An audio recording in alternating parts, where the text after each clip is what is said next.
Hello, everybody. Hey, Alan. How are you doing? Hey, Andrea. How are you? I am good. Thank you. Welcome to our webinar, everyone. The webinar on video AI strategies in healthcare, and presented to you by Glorium Technologies. And I am going to be hosting this webinar, and we have a wonderful guest, Alan Pitt, with us. And this webinar is focused on the usage and application of artificial intelligence in healthcare. And I hope that all of you, our guests, are going to benefit from this webinar and from all the information that Alan is about to present. So just a couple of words as a kind of intro statement. Again, my name is Andrei. I'm a CEO of Glorium Technologies. At Glorium, we help tech startups and mostly healthcare tech startups build their digital products and implement their digital strategies. And as part of our day-to-day work and operations, we hear and we face with a lot of different questions from different startups who are about to develop or even just in early stages design their products, and we get a lot of questions. And one of them was always, since the appearance of ChatGPT, I believe, was about the artificial intelligence. And so we're doing a series of the webinars on the application of artificial intelligence. So we're already getting a positive feedback from our audience, and I hope today's webinar is going to be a success as well. So while everyone is connecting, I don't know, everyone who is online, don't hesitate to send messages, introduce yourself so that we know what kind of audience we have today. And also don't hesitate to ask your questions as we move along through the presentation, and then we will be able to answer those questions. I don't know, either while Alan is presenting or at the end. So once again, Alan Pitt today is with us, who is a professor of neuroradiology. But I think, you know what, Alan, why don't you just briefly introduce yourself? Sure, be happy to. Andrea, thank you so much for the opportunity to talk to your audience. So as you mentioned, I am a clinical professor of neuroradiology. I work at a place called the Barrow Institute. We're the largest center of excellence, if not the largest, one of the largest centers of excellence for neuroscience here in the US. I've been here almost a quarter century now. The Institute is unusual in that it allows us to maintain our own intellectual property. And so over the last 25 years, I've been involved in multiple startups with multiple exits and a few failures along the way. Everybody has a few failures. So if you don't have failures, that's part of the game. Yeah, you haven't tried hard enough. My exits include work in robotics. We sold to a spine company where we used image guidance. I had an exit in telemedicine, a company called EmergeMD, followed by a company called Avizia, which is now part of American Well. We can talk a little bit about that. I had an exit in imaging for another company that is now part of IntelliRad. We built an cloud-based imaging platform here as well. And I have a company in the telemedicine space that uses video analytics to improve patient safety, as well as business analytics for hospitals generally, and that company's called VitalChat. And frankly, I've had a long enough career. I'll tell you just a brief story. If you look on my LinkedIn, and I'm happy to accept LinkedIn messaging, you'll see a little blurb that says, "Your mother was wrong. You should talk to strangers," because my best exit ever is my wife, who I actually met helping her design a startup in the autism space. So I think it's all about the conversations that we have together, and you never know what life will bring you. So she's definitely is and will always be my best exit. So Nice. This is actually a good, quite interesting story, to all of our audience who is listening. It's very professional and very romantic. So kind of keep networking, and who knows, Yeah. you may not only find business partners, but your life partners as well. Even more. You never know. You never know. So Even more. I think that's Mhm. super All important. right. Good.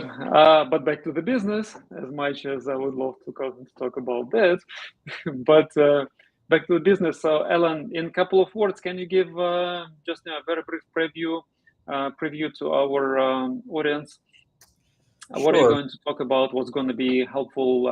Basically, what kind of benefits they may get out of today's conversation? Yeah. So first of all, my larger message will be for many of you, your startup community, particularly those in healthcare, but other verticals as well. You have vast skills in whatever you do, and I can't code worth a twit, but I can find people that I partner with, and at the highest level, my advice to you is find people in your particular vertical. If it's healthcare, find physicians, nurses, clinicians who help you explore that product and understand that product. That's really my strength, right?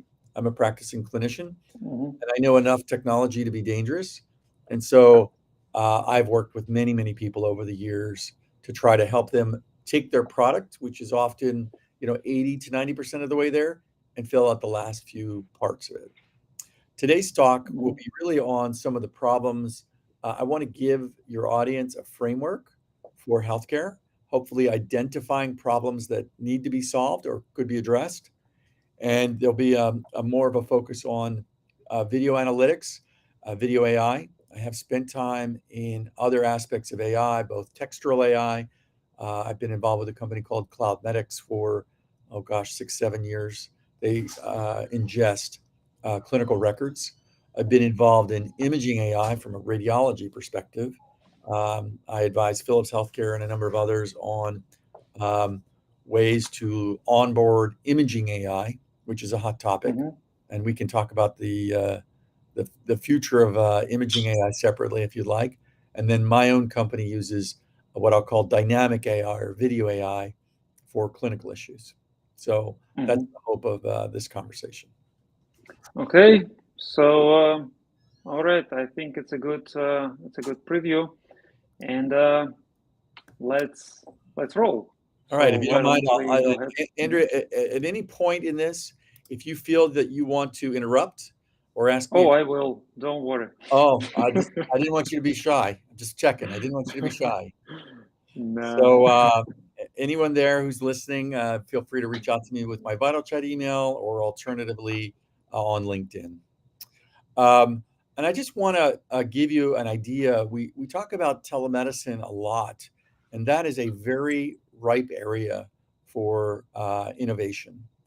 I was in telemedicine when telemedicine wasn't cool. Probably for the last 20 years, up until the last 3 to 5, telemedicine was not a cool space to be in. Just so some of you know, telemedicine, like the internet, grew out of the military, it grew out of NASA, and it grew as a tool to really help the astronaut, um, making sure that the mission could be completed. And the evolution from a tool for astronauts was that it then came to universities, and universities took it on as a grant related opportunity. I sometimes refer to grants as crack for businesses because we often build things based on grants, but then when the grants run out, the service runs out. And I think whenever you build something, it has to stand on its own without the idea of a renewable grant. But universities took it on largely to serve rural America, and that was had a modicum of success. But most people did not look at it as part of their practice. They almost looked at it as a hobby or a passion. They wanted to serve the underserved in rural America. That opportunity evolved to something where we do remote care for direct to consumer. People who weren't sick enough but would click on a button to see a doctor, they were willing to do that. And then there were some specific models around stroke and behavioral health. The reasons that those evolved were that there was a lot of clinical need. There weren't enough stroke neurologists, there weren't enough psychiatrists, And so there was a lot of clinical need where you could have one person service many hospitals. And so that business model evolved over time as well. And then finally, many of you in the audience may be familiar with like American Well or Teladoc. I'll call them the walking well, click for care. This ability that I don't feel well, but I don't want to go to emergency room. I don't want to go to an urgent care. And so I'll click on a service, find a doctor. Well, things have dramatically changed now in the post-pandemic world. The post-pandemic world has just upended much of how we think about healthcare delivery. And so telehealth, which historically has not been something that was widely accepted, is now really being looked at as a business tool. And hospitals across the country are moving from where they were, which is it's a niche play, I barely use it, to can I use video in every space in my hospital?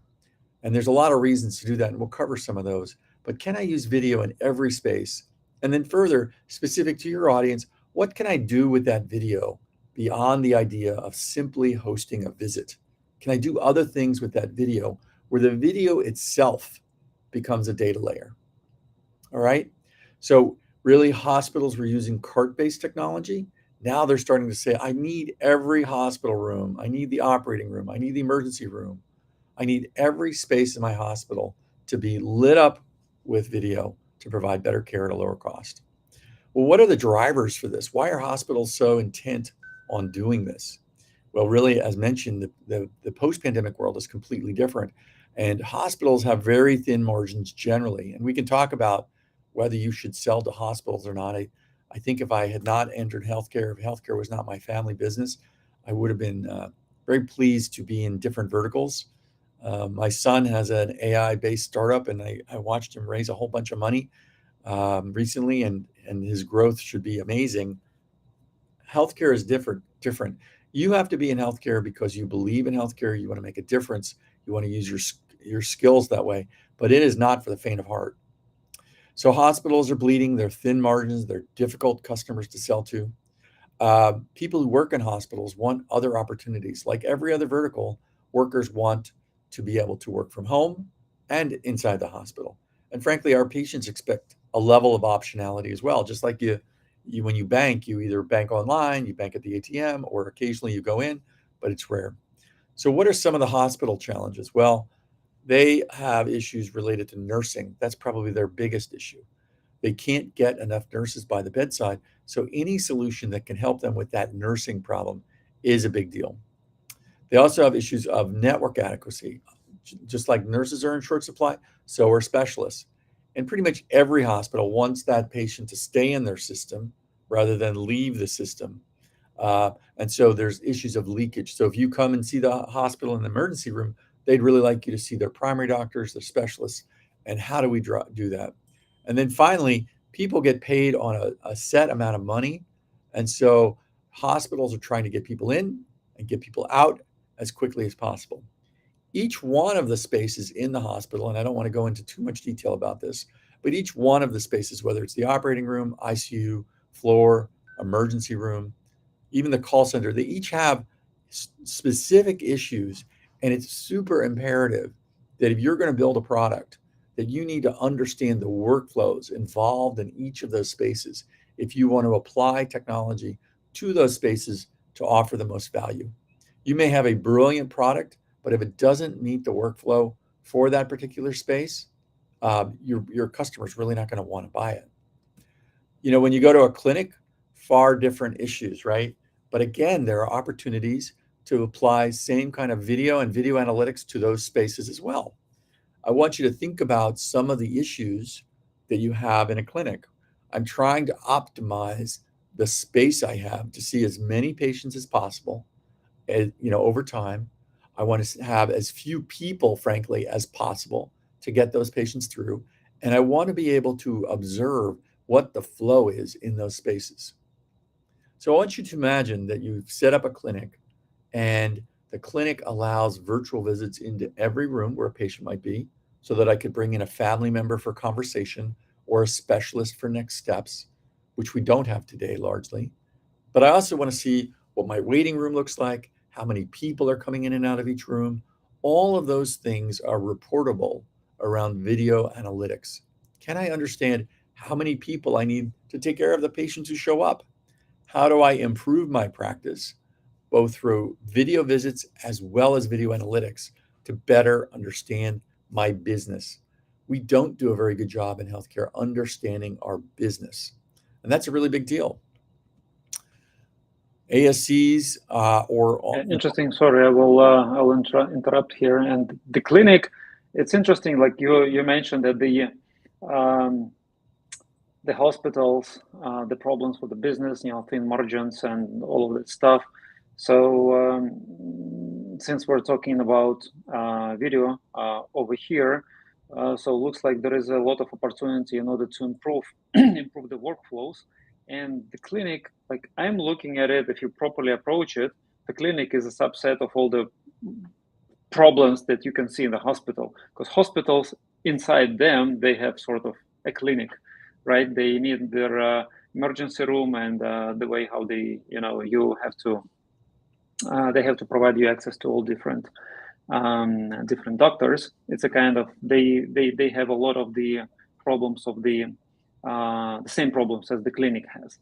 So pretty much, if you analyze, we're talking about, and just talking about the startups designing different products and video products based on video. If you probably analyze the hospital, you could be on a kind of 80% done with the product for the clinics as well. I think that's 100% true, by the way. I think that there's a lot of applicability as you move from the hospital to the clinic space. 100%. Some of your audience may be familiar that Cisco has designed products, for instance, for department stores, right? They wanted to look at fraud. They want to look at throughput on the show floor, on the floor. The same type of reporting. And by the way, the problem, of course, with that type of thing is you really can't afford it, right? It's too expensive. And so you have to figure out, how do I push that down in a way that it becomes cost effective to deploy this? It's really a big deal. And the other interesting thing is the buyer for the clinic is much different than the hospital. The hospital has layer upon layer upon layer of people that you have to sell to. The clinic has far fewer buyers.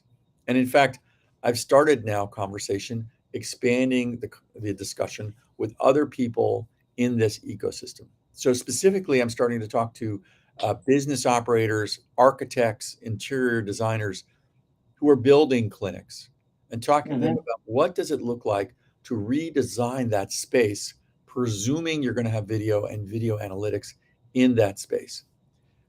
Before the pandemic, very little interest. I've actually had this conversation for many years. After the pandemic, the interest has gone up dramatically.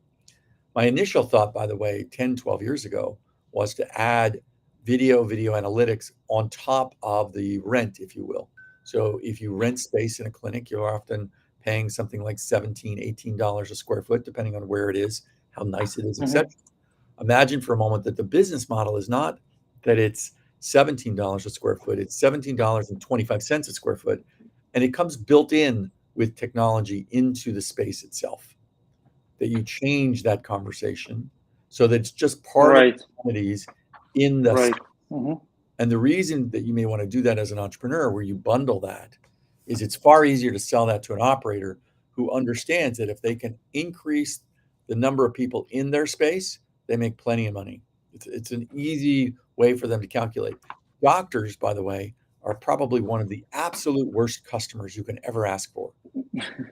Our mother has told us that we are special and we should get everything for free since we were like little kids.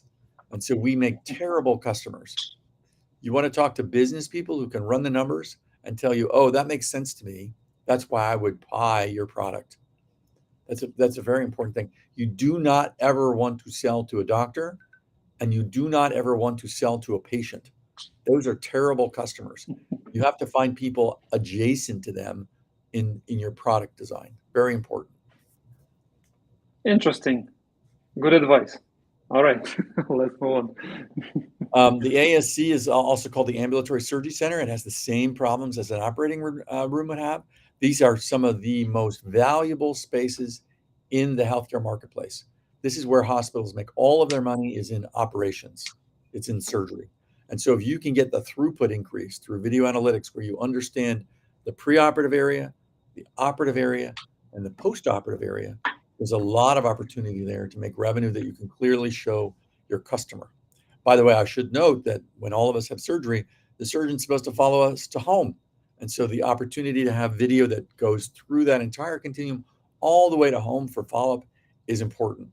I'd like to also note that within the operating room themselves, there's all sorts of people coming in and out, all sorts of things happening. And if we could figure out through video AI, if we could figure out when is that case going to end with a high level of efficiency, we can get the next patient ready to go, so that the turnaround for that room, even if you save 10 or 15 minutes, it's really a big deal and offers a lot of value. Some people say that it's about a $5,000 an hour charge for an operating room. That's the kind of revenue that an operating room generates. So you can start to talk about, well, if you could save 15 minutes on a case, well, that's probably worth $1,200. Big money, a lot of money. Senior housing is also a place that I think we could look to provide video and video analytics. Now, this is a passion, right? We're all going to be old someday, and we probably all have parents who need to be taken care of. The problem with that particular space is the operators in senior housing run on even thinner margins and will always claim that they have no money left. So you have to figure out how you bring together a solution that not only provides health, but also hospitality.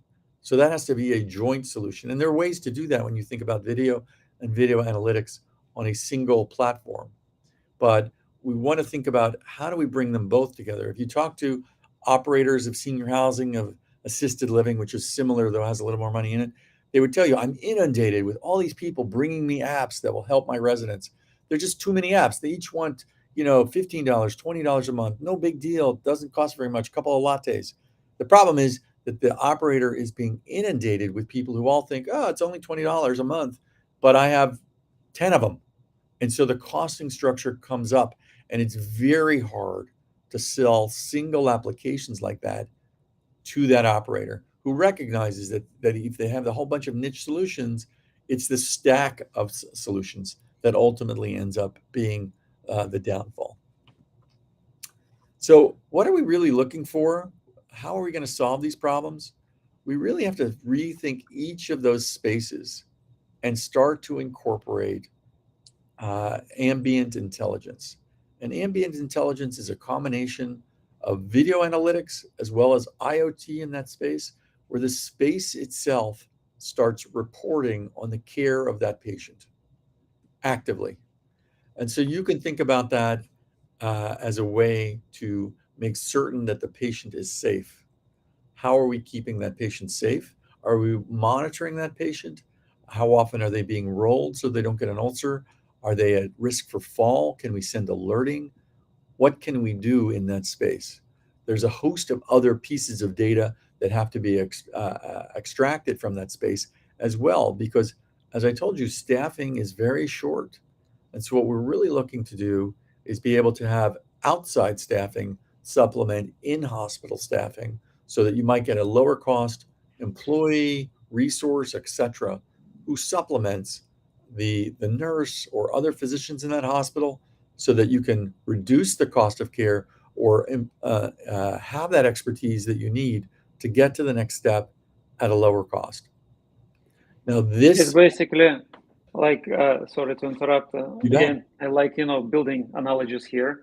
And like many years ago, this kind of model of a smart home has started. It took years and years to elaborate on it, to build a set of different tools and applications and hardware.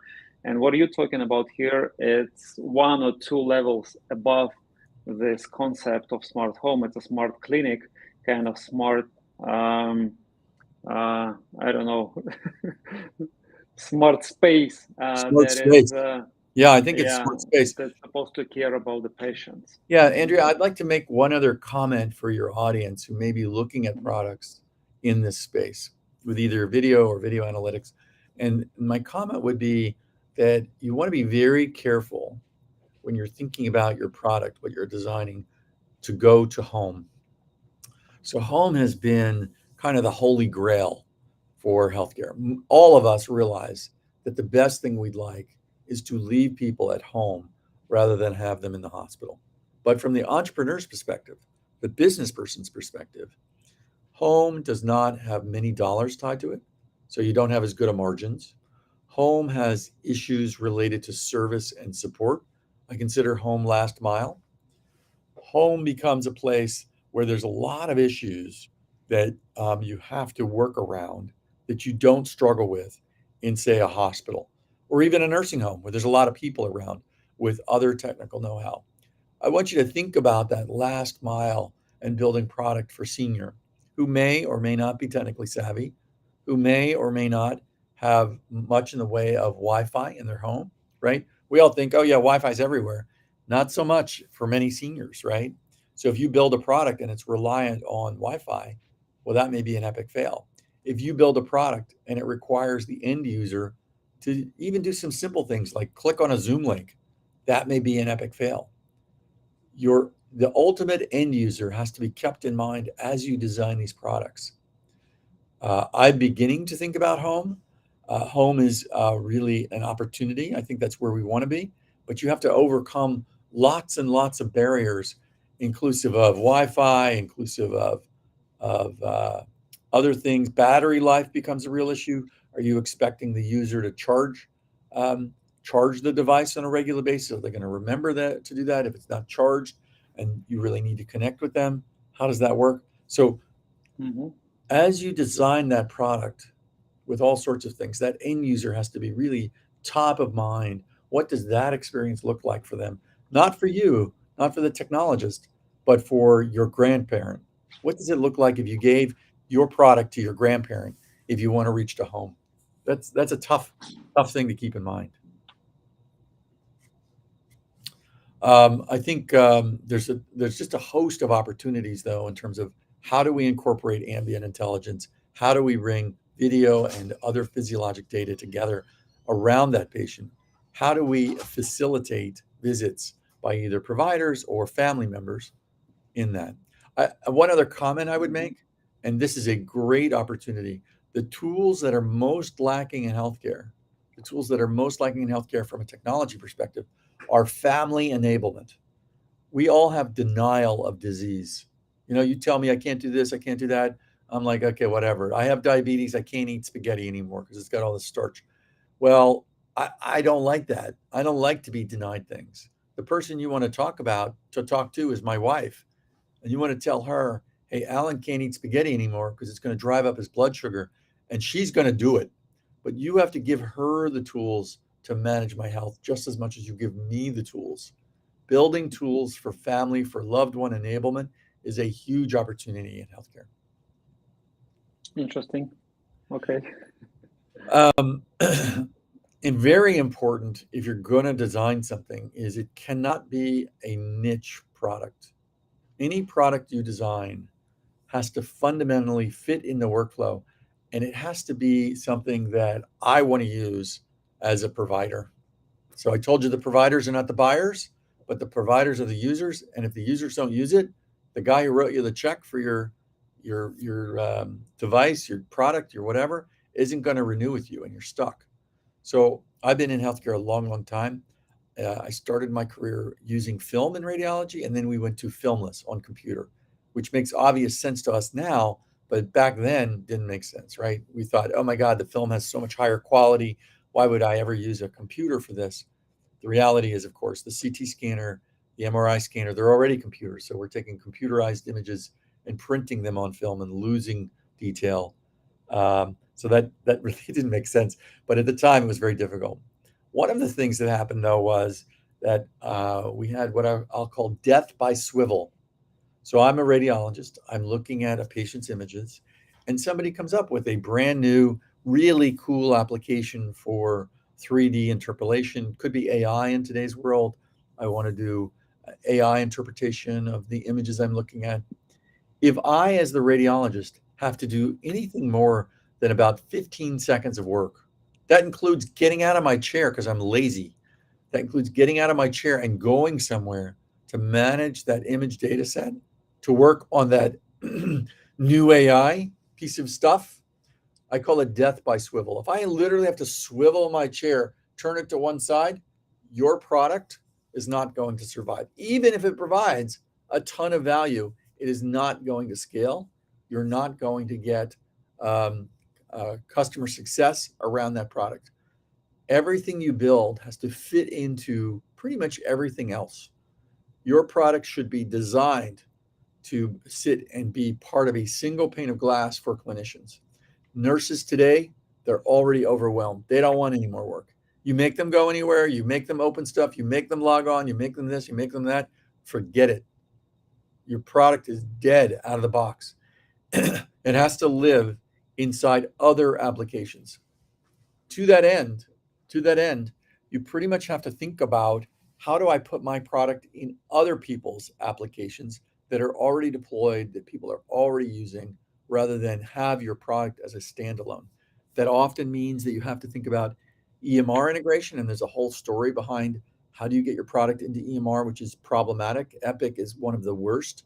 They have a walled garden called Epic Orchard. Getting into Epic Orchard is just brutal.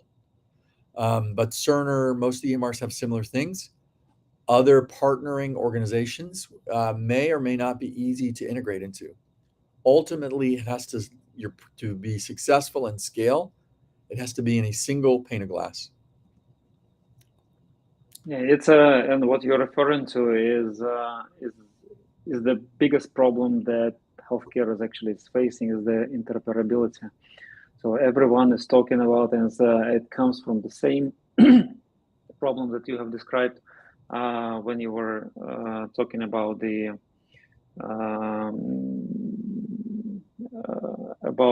senior homes or any care facilities. Is when they operate, they have a lot of different applications. The same thing as in healthcare.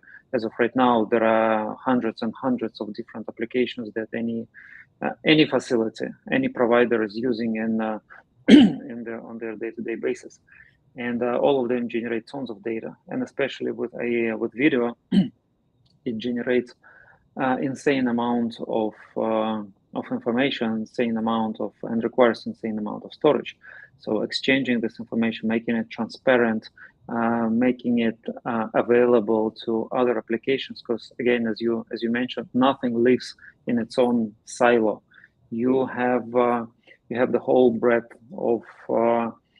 of users and all different places how the information should travel. So the workflows are complex that span across the whole facilities, and you need to be able to integrate all this information, not only within the specific provider, but exchanging it not only between the applications, but between the providers. And so there are many borders that has to span. It's really problematic. 100% agree. And Andrea, to your point, interoperability is a problem that has been with us since the migration from paper to computer, and has continued to be with us. And frankly, it will be. And it will be. Part of that is a technical challenge, right? How do we make the data more interoperable? Part of it is a bureaucratic challenge. The rules of HIPAA. How do I get my information from one hospital to the next, even in the time that I really need it?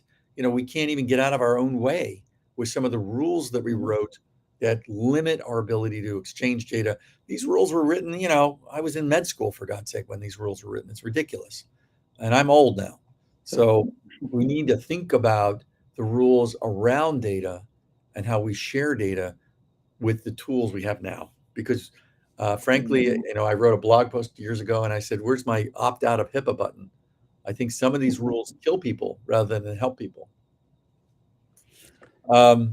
Things that you might want to consider, that if you're thinking about doing any kind of video platform in healthcare, sound is probably one of the biggest problems. You have to realize that the device that hosts the visits, and I realize the visits are only half of the issue related to the video analytics, but the device that hosts the visits is often 20, 25 feet away from the patient. Ambient sound becomes really an issue. How many devices are there in the room? The hospital room is very expensive real estate. The hospital is probably not going to allow you to have your own device sitting in that room, or they're certainly going to push back on it. Privacy is an issue. How do I keep those conversations secure, right? We talk about security for textual things. Video has its own problems because I have audio and video. Bandwidth is probably another huge issue that you need to think about, because hospitals were not built to host, gigabits of data that are moving back and forth. And we'll talk a little bit about what that looks like as well. I just want to talk about some of the specifics of the way my company actually approaches video and video analytics that you may want to think about in terms of how do you provide that at scale. So the vast majority of video companies take cloud as the opportunity for compute, right? And this makes a ton of sense on the one hand, right? If I want to do compute, I don't want to do compute at the edge because I want to take advantage of scale. I want to take advantage of the ability to do compute in the cloud. The problem with that is that means that to your point, Andrea, that I'm moving vast amounts of data from the bedside to the cloud and back. So we explored the idea of using an NVIDIA platform to do our compute and put NVIDIA in the cloud. And what we quickly realized is if we want to do that, the cost for that becomes very expensive, moving the video back and forth. The hospital has bandwidth that is often very old. And if your product requires the hospital to upgrade their bandwidth to support your transactions, your compute, they're going to bucket that, right? They're not going to update all of what they have to support a novel and new application. So we have ended up not using NVIDIA. We've ended up doing edge compute, where instead of microsecond response, we may have millisecond response, which is still fast enough to deliver a lot of value. This has also allowed us to move to commodity devices rather than specialty devices. And this is an enormous step forward in the way hospitals look at things. If they have to buy, no hospital wants to buy specialty hardware. That is a death knell if your sales structure asks the hospital to buy specialty hardware. So if you can get to a place where you can use commodity hardware and do edge compute, that is a huge advantage in terms of how you sell in the marketplace. In terms of reporting, there's aggregation of data. I want to understand my workflows in a clinic, and I could see those on a daily basis, on a weekly basis, on a monthly basis, and better understand my FTEs. How many people do I want to hire? How are my spaces being used? I think that is incredibly important for dashboarding. But I also think there's value in looking at reporting in real time. Can I look at edge compute? Can I understand that patient's about to fall out of bed? Can I understand that there is a family member who's raising their voice, standing up, and may commit violence? Unfortunately, this is happening nowadays, may commit violence against one of my nurses. I need to be able to have active real-time alerting based on that AI, based on the compute. I think you need to think of both aggregated dashboarding reporting, as well as real-time reporting as both unique opportunities. In terms of integrations for your kernel, for your software itself, we built a system that's fully browser-based. Many older systems are built on .NET and other solutions. If you don't make it browser-based, you may end up with something that's very difficult to integrate. We can literally just drop in this other application into other applications, as we discussed. I think that's incredibly important to be able to do that. So you want to think about, as I built this product, how will it integrate into other things to really get to that single pane of glass? In terms of reliability, we actually put our devices in a closet and told our engineers, you can't unlock the closet. You have to fix this remotely without touching it, because that's what you're going to have to do in real time. You're going to have to fix this remotely, because I can't afford to have people fly out and fix things. I need them to do it remotely. In terms of the video itself, it's multi-data center. We've done lots of things to do data management, and it's markedly scalable across organizations as we grow the business. These are just some of the vendors in the telemedicine space. If you're looking to enter that, I want you to think about who's already there and what is the opportunity. Who's already there and what is the opportunity? We have taken the position that we're looking for adjacencies that are already in the room that we can partner with. So, for example, the customers, the companies on the right side, OneView, Sonify, Westcom, they are already there in the room. We just recently partnered with Samsung, already there in the room with a television. Sonify is providing content. OneView is providing content. Westcom is providing nurse call systems. They exist in that space, and our application pours into them. Look at the adjacencies and look at potential synergistic partnerships that you can develop that will provide additional value for your customer. But it's all not only probably you're talking about partnership in terms of marketing or advancement and getting a foot in the door for the hospitals. It's more about also solving this interoperability problem. That's right. So you need to, like, by design, you have to start thinking about how you're gonna exchange, what's the best approach for the exchange of information and for sharing this information up and down the stream, or left and right, between all the applications. If you start thinking about it from the very beginning, as you design your product, so it will help you. It's a great thought now that I'm processing it. It helps you, by design, it helps you to overcome one of the biggest problems, which is interoperability. And second, it helps you to market the product. If you stick or if you partner with the potential vendors, other products that are bigger and stronger than you, and kind of ride on their back. Yeah, I would tell you, we built our product, and I showed it to a friend of mine. She was the chief nursing officer for the region for the hospital system I'm a part of, and looked at it, and she could see a lot of value for her nurses, a lot of value for her patients. And she looked me straight in the eye and said, Alan, I love this thing you built. I can see value, but it has to live inside my nurse call system, Westcom Nurse Call. Go talk to them. And if you can integrate it into them, I'll use it.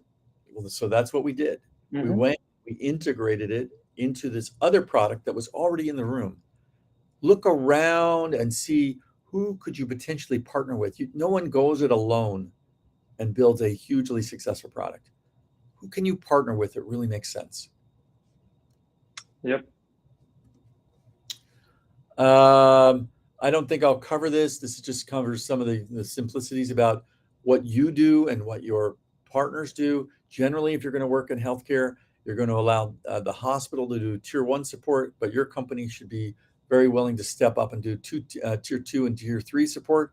You have to think about that in terms of how am I going to hire up to have the vendor responsibilities. Tier 2 and tier 3, I think, are incredibly important. Be prepared to have folks to do that 24/7. Healthcare does not run 8 to 5. It runs 24/7. So you have to have tier 2 and tier 3 available 24/7. I was going to cover this, but I don't know that it's as relevant.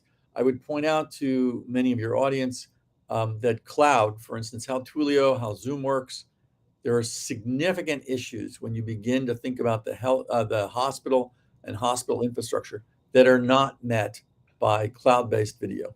You can't send back and forth to the cloud and expect to have a scalable product. I know of many implementations around the country on vendors who are expecting that cloud can deliver video analytics, IoT. The amount of data that you have to move back and forth to the cloud simply does not really work. We've built our video infrastructure on peer-to-peer, trying to reduce that traffic to a minimum. We use cloud when necessary to reach out to family, but certainly we're doing most of our video analytics, how we're thinking about video AI. We're doing metadata that we're moving to the cloud for signaling as opposed to the video stream itself. I think this markedly reduces our bandwidth, fits with the current hospital infrastructure, and has allowed us to be successful. And in general, I just want to add here that you're pointing, to one of the biggest problems probably with video and applying AI to it. The problem is, the video, doing peer-to-peer video is not a new thing. So almost pretty much everything is peer-to-peer. Even this, application that we use in order to do this webinar, the video is peer-to-peer, but part of the stream is getting saved also on the server. So it goes there, and there is the stream is saved, for the future use from the client devices. And the problem is, if you want to apply AI, you must have some sort of an application that runs and processes the video stream. The question is, where do you place it? So it's one of the problems also, as I know, that companies are solving absolutely differently, because the conversation, if it's I don't know, casual or conversation that, for example, a telehealth, a remote visit, then you probably don't need a lot of real-time action and activity during this conversation, during this visit. But if you're doing video analytics, like for example, for an operational room, or for any sort of the operational needs, I don't know, trying to organize the queues or the occupation and in the waiting rooms in any of the facilities, then you need to do it real time. It means that you need to process all of those streams immediately. You need to have somewhere the server sitting and processing. So you put it into the cloud, as you mentioned, and you immediately have a necessity to stream, to put this whole video stream in real time into the cloud, which is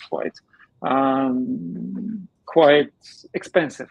I would say you do it within this facility, and it means that you have to have the processing power, the server somewhere sitting here within this facility. It means that you need to deploy the hardware, the customized hardware for your solution. And you said that you're dead by default if you're doing it. So one of, you gotta think through it, and you gotta get to the end and think, what is my customer going to want before I start to build? And I think it's incredibly important. Like, Chris Daly's here on the webinar. Thank you, Chris, for joining in commentary. I'm going to make some very tactical, specific comments about this. By the way, you asked if this company I have is in any hospitals. We're in over 30 hospitals around the country now. So we have a lot of experience, and we're listening to our customers commonly. But we're starting to look at how we can use the video AI in adjacencies in different ways. So my wife has a company in the autism space, and she has reduced the time for children to get a diagnosis of autism. Your audience may not know this, but it usually takes 9 months to a year for most children to even see someone to get a diagnosis. She's been able to reduce that time to 45 days using a cloud-based architecture, both hybrid brick and mortar and cloud, to have children seen earlier, but open that up to psychologists. We're now beginning to look at, can we deploy the video analytics while the children are in therapy? So we begin to understand, how are the children doing in therapy? Can we record and document the therapy for the therapist so they can go back to taking care of the child? So in Chris's world, just doing OT, I've seen other applications where even over light devices, right? Light devices. I'm being taught to do an exercise, and the light device, my iPhone, can watch me do that exercise. And if I'm not doing it right, tells me I'm not doing it right, so that I do it properly, I get better faster, I can do all of these things that help me along my journey towards wellness. But again, if you're going to design a product, it has to scale. You can't do things on specific devices that are very expensive. You can't do things on NVIDIA chips that are going to cost you $50,000 a chip if you expect to get to scale. NVIDIA is great if I want to support ChatGPT. It's not great if I want to reach all the way to the edge as much for a lot of these videos. Yep, I agree. And by the way, to the point, I just recalled that about autism, and since we're on this topic on video, just recently I read, I forgot, I need to look at it. One of the universities made actually the recently in autism space, they made an application that allows to diagnose the the autism within I don't exactly remember, but it's within minutes, basically on a single visit by the kids, and using video. They look at they ask questions, children. They ask children questions and look at the patterns of their eyes movement. And this is it's very distinct, and based on this, they make very accurate conclusions. So this video is recently I see the spike, and that's why we're doing this webinar. It's there is a spike of applications of video across healthcare in all different spaces. I think we're in something of a gold rush for AI in the healthcare space. I think ChatGPT has really changed the way, AI is something that, we talked about. You can talk about AI dating back to the 50s, for God's sake, but it was not a usable application until the other things that were necessary to make it work at scale were available, right? I always think about the story of the iPhone, right? iPhone was possible because we found hard drives that were small enough. We found other pieces. We had Wi-Fi that was strong enough. We had glass that was strong enough that it wouldn't break, that made the iPhone possible. All those components have to fit together. AI has now kind of come together, and you have those components that all fit, that actually allow you to present value to your end customer with product. Yeah, and I think maybe with one of the biggest problems of the data transfer and storage, on the data storage side, I think the technology is there, but maybe on data transfer, maybe we're about to witness another revolution from telecom. I don't know. As soon as, well, think about it. If they come up with any sort of a solution when you transfer a gigabyte, within a split of a second of data, then it's gonna open up tons of possibilities for analytics using AI for the video streams. Because right now it's one of the biggest problems. Where do you place the processing? I'm less concerned about storage. I think processing is kind of there. I really am concerned about transfer as an issue. I think the transfer, the bandwidth to go from here to there will, particularly as we talk about, it's not so much text. Those are small packets. It's not so much images even, because they're static. But you talk about video, you got a whole other problem. Yeah, that's one of the biggest things to address. Well, all right. So also, Alan, you kept talking about and providing also some of the nuances and features of the application. I believe Vital Chat, that's what it's called. That you it's one of the companies that you own and advise. From what I understand, maybe it makes sense since you you gave partial information here and there. Maybe you just share with the audience information what actually you're trying to build and what the startup is doing. Sure. Vital Chat is a real passion for me. It was really born out of our experience at my prior company, Avizia. My CTO, who was there with me at Avizia, came to me after he left and said, I think I can solve some of the workforce issues, which is the primary problem in healthcare, leveraging virtual nursing. So we can provide video for visits, but we can also assist the nurse in their ability to take care of patients. So we have commodity devices at the edge that plug into a TV. The TV can switch between Oprah and a visit from family or provider, but the same platform, the same camera can also enable video analytics. So we know what's happening in the room, is the patient being kept safe, etc. Someone in your audience may be going, I don't want a camera on me all the time, and the patient has the ability to turn the camera away, but recognize that the camera is there. We can blur the image of the patient and still collect that metadata to preserve privacy. We've also put in processes in place that allow the patient to control who enters the room. I have built my career. I have an equation, and its value is equal to data plus collaboration. Many in your audience probably are deeply in the data space, but data has to become information. Information has to become action, and action needs to be shared with a team in order for a patient to get well. I am really going to let other people be more in the data space. I'm more in the collaboration space. How can I do team-based care at scale? That's kind of what I'm spending much of my life doing. And so Vital Chat is an expression of that idea of, can we provide team-based care at scale to improve care and reduce costs? That's the goal. So I've really enjoyed the company. I'm happy to share more of others. But for your audience in particular, I would just emphasize, you are brilliant builders. Bring people to help you build. Bring people who have lived healthcare to help you build. Healthcare people don't know how to build. We can help you build better. It's that combination that really builds a successful product. Yeah, man, and I fully agree with you. And also to sum up today's information that you have presented, I think it's very important. You put a focus for all the startups. You put a focus on the definition of the problem. So I think it's great for anyone who wants to enter this market with their products. For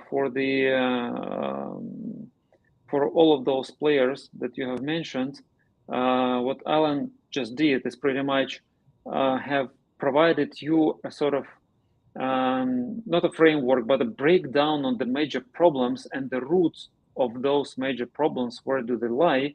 And the way how you should structure your thinking process, your design process of your product in order to be successful in the space, in order to be actually helpful. So the definition of the problems in light of the possible solutions, and today we discussed video, application of video for the healthcare. So pretty much what Alan you did today is describe what kind of problems there are there in the healthcare, in different facilities with different providers, and how it should be perceived by the founders of the startups in order to build a product that's actually going to be useful and going to have success. And that goes into your comment that it's not enough to be a technician, technologist, that can build products. You have to have the ideal probably combination of a startup is when you have two founders, at least two founders. It can be more, but one of them has to take care about the problem definition and figuring out the solution. Someone who has lived in those spaces, lived through those workflows, felt them, up to their bones, and understand them very deeply, and somebody who will direct you and put you on the right path of generating, of building the design of the product that will actually solve those problems. And there are those small nuances, as you, Alan, mentioned, that can kill your product right there during the design, or can make it, can put it to the path of success, because you properly design it, and then later on it's going to be a benefit and easier deployment, easier integration, easier marketing, easier selling, of course, to the end users. So all of this, it has to be all thought through, and pretty much you have to be careful at the design stage and really think about the problems and how those solutions are made, so they don't create new problems. Yeah, only solve the old ones, the existing ones. So Yeah, this is. I fully agree. I fully agree. We face in our work. We talk to a lot of startups and work with many startups, and particularly in healthcare space. And yeah, we have to intervene in many of the product design workflows because many times we see that not enough thinking has been put in place, and usually it's with the startups that do not have correct, proper advisors. Yeah, I agree with that. 100%. 100%. Yep. All right. So I think we're going to be wrapping up. So we don't have any of the questions from the audience.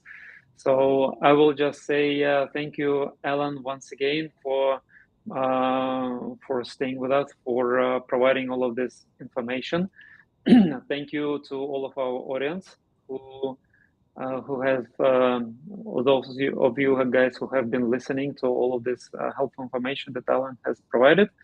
And I hope it was helpful. Please do not hesitate to write to us, connect with us, and provide your comments.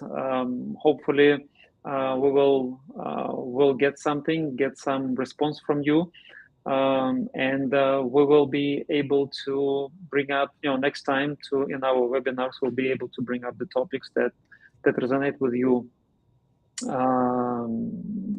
better and better, so that we can provide all the helpful information. So the full recording is going to be available to everyone registered to the webinar, and you guys will also receive an email with the link how to view it.